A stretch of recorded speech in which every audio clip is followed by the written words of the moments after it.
Shri Vajpayee has left a formidable legacy. We saw his achievements in the video, and it's quite a remarkable man. His birth anniversary of the 25th of December is observed as Good Governance Day. He introduced reforms in the financial, telecommunications, and power sectors, and connected major cities in India through the Golden Quadrilateral Highway Development Program, laying the foundations for India's subsequent growth. He also oversaw a period of strong growth in Singapore-India relations. I recall our former Prime Minister, Mr. Lee Kuan Yew, calling on Shri Vajpayee. During Shri Vajpayee's visit to Singapore in April 2002, he delivered the Singapore Lecture on India's perspectives on ASEAN and the Asia-Pacific region. He spoke about how India and ASEAN share deep historical, cultural, and commercial ties and can build a closer partnership through economic cooperation, connectivity, and collaborative security frameworks. He also discussed with our then Prime Minister, Mr. Goh Chok Tong, the idea of establishing the Comprehensive Economic Cooperation Agreement, or CECA, which laid the groundwork for the landmark agreement that came into force between our two countries in 2005. And now, under the dynamic leadership of Prime Minister Narendra Modi, India-Singapore and India-ASEAN ties have continued to deepen and has expanded across trade and investment into emerging areas of technology. Bilateral relations were elevated to a comprehensive strategic partnership during Prime Minister Modi's visit to Singapore last September, reflecting the shared commitment to enhance cooperation. The bonds between our two countries are deeply rooted in history. The name Singapore, or Singapura, was derived from Sanskrit, reflecting India's early influence in Southeast Asia. Modern Singapore was established by the British East India Company in 1819. Until 1867, Singapore was administered from Calcutta. From the 19th century, the Indian diaspora has constituted a significant share of Singapore's migrant community, shaping our economy, our culture, and diverse social fabric that we treasure today. These strong ties, built on strong foundations, are invaluable as we face a more challenging era. Globalization is now challenged, creating a more fluid, less predictable landscape. We are seeing the end of history. Geopolitics is now a boardroom issue, and economic resilience is a national security priority. This is reshaping how businesses invest and operate. And even as some economies are changing their approach towards trade and investment, India is taking a more open approach with calibrated economic liberalization. These changes in India have not gone unnoticed and have caught the attention of long-term global investors such as Temasek.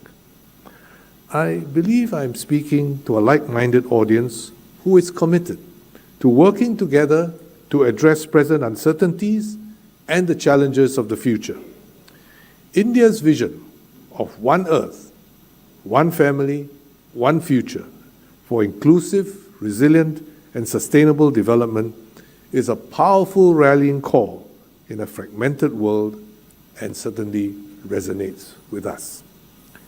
Today, I will first set out the context, how we in Singapore see the world, then talk about how India and Singapore are approaching these complex issues. And I will conclude with how, together, we can work towards a better future of stability, resilience, and prosperity. So, what is the world we are operating in now? If we trace the economic center of gravity of the world's GDP from about 1000 AD to today, you will see an interesting pattern. 1,000 years ago, it was centered somewhere in Asia. It then moved slowly westward, across Central Asia, and towards Europe with the Industrial Revolution, and then to the mid-North Atlantic in the 20th century. But in recent decades, it has started to come back eastward. As Asia has grown faster than the global average, with India, China, Japan, Korea, and Southeast Asia all playing notable roles. And this eastward shift continues to gather momentum today with a southward pull from the increasing weight of India. This shift also reflects the benefits of globalization. Trade has grown significantly, and companies build global supply chains based on the principles of comparative advantage and efficiency. Asian economies moved up the value chain in the flying geese model of economic development, creating jobs and lifting hundreds of millions of people out of poverty. India has derived great benefit from this, for example, in India's thriving software industry. However, globalization has its costs too. In some parts of the world, communities feel left behind, left out by globalization.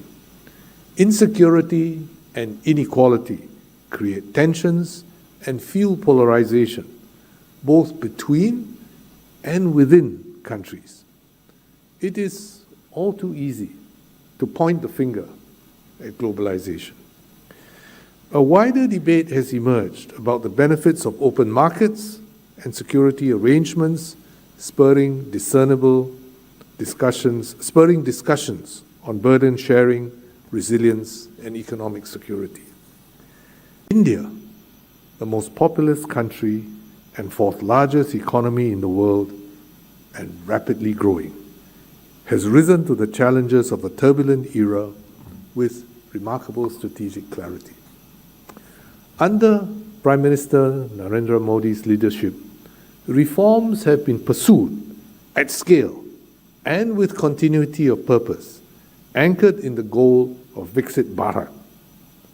India's vision for a changing world emphasizes strategic autonomy, resilient and trusted supply chains, open connectivity, and technology-enabled inclusion.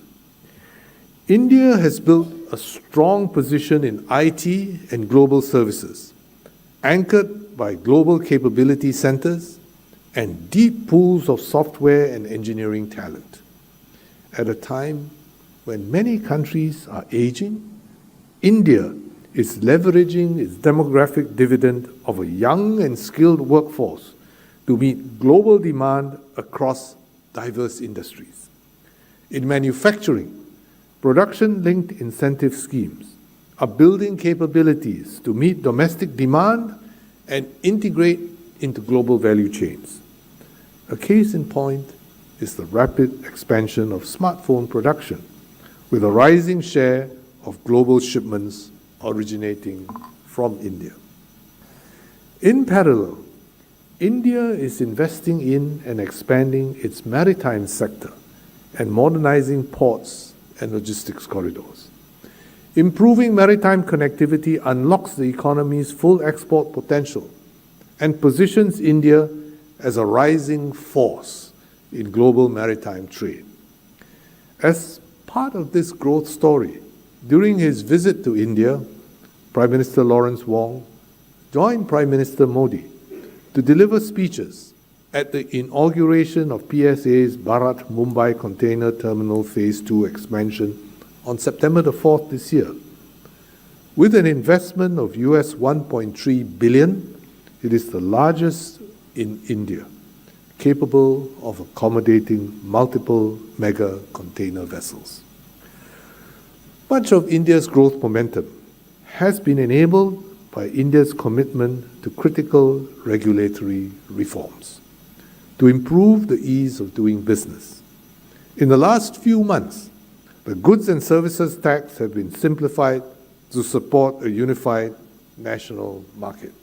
I congratulated the Finance Secretary on this when I met her earlier today.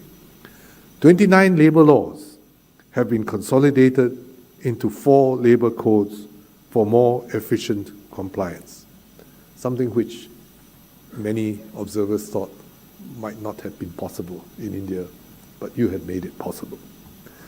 These efforts have made India increasingly attractive for investment, and particularly for foreign institutional investors like Temasek, and have importantly provided an even more conducive environment for deeper Singapore-India cooperation. Countries that act in enlightened self-interest by collaborating with others help to create shared value from a growing pie. But those that view the world through the zero-sum lens of narrow self-interest may extract value for now, but only from a pie that is likely to shrink. The quest for national resilience and self-interest and looking after your self-interest need not be inward-looking. Enlightened self-interest encompasses much more than that. India's policy of multi-alignment has served it well, as it works with different partners on different issues. It bridges East and West, North and South, engaging in the G20, BRICS, and the Shanghai Cooperation Organization, and participating in the Quad. It anchors one end of the India-Middle East-Europe Economic Corridor and is a member of the I2U2 partnership. India's active, pragmatic diplomacy under Prime Minister Modi has opened new avenues for cooperation while preserving strategic autonomy. To India's west, significant milestones this year include the signing of the India-UK FTA and the FTA with the European Free Trade Area coming into effect. To the east, India is tapping into ASEAN, which is the 4th largest economic bloc in the world.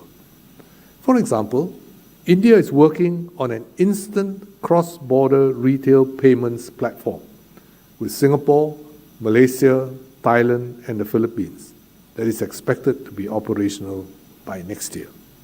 So the UPI-PayNow linkage is just the start. Deeper partnerships with Southeast Asia can unlock significant potential, and Singapore welcomes the immense mutual value that partnerships with India can create.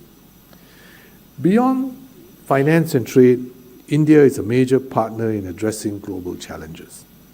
It has long been a key global supplier of affordable vaccines and medicines, contributing to disease eradication and mitigation, particularly among children.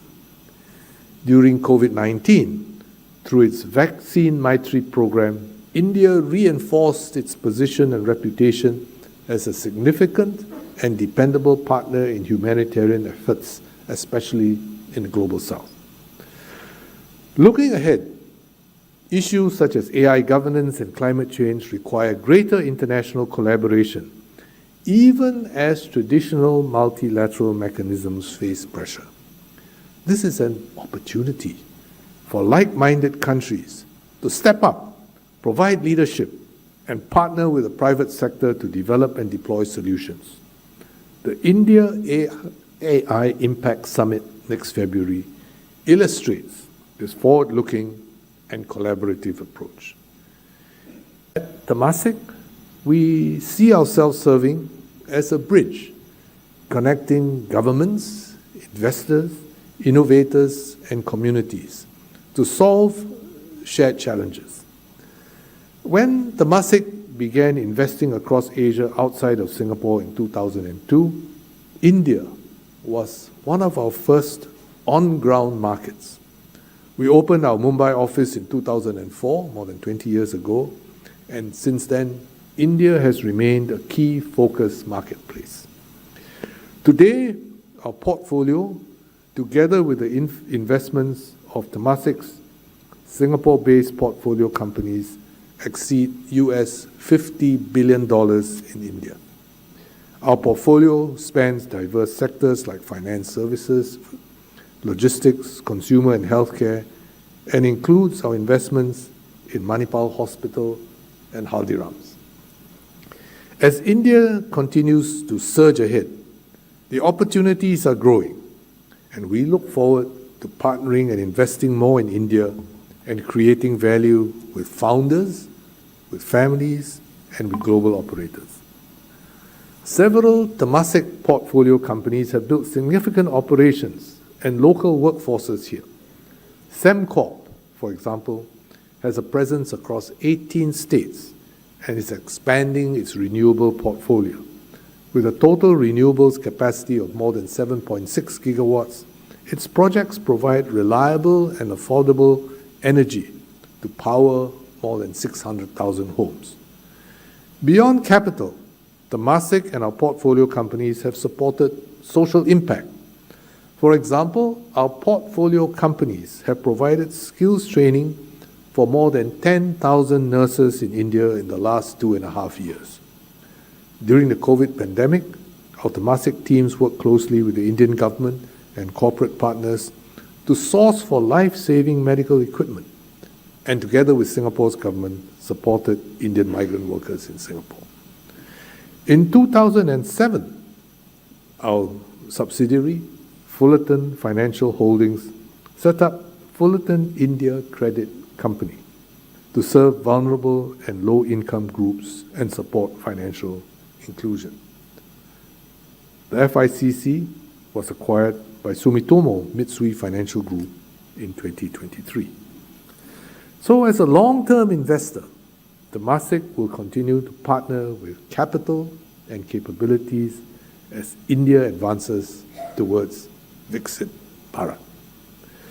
From both the geopolitical and economic lenses, India offers distinct strengths: a large domestic market, a world-class talent pool, and favorable demographics, supported by an enabling policy environment. This has positioned India as a resilience partner for countries, industries, and companies worldwide.